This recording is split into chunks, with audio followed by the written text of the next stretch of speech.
కూడా సమాధానం చెప్పాలి. ఏం చేసిందని ప్రత్యేక హోదా ఇవ్వలేదు, రాజధానికి డబ్బులు ఇవ్వలేదు, పోలవరం కట్టలేదు, విశాఖ స్టీలును ఆదుకోలేదు.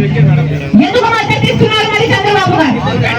కనీసం ఒక్క అష్యూరెన్స్ అయినా తెలియకపోయారు చంద్రబాబు గారు.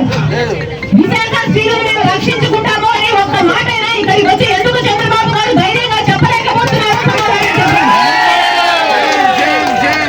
కాంగ్రెస్ పార్టీ డిమాండ్ చేస్తుంది, చంద్రబాబు గారు వెంటనే రావాలి, చంద్రబాబు గారు ఇక్కడికి రావాలి,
ఒంటి గంట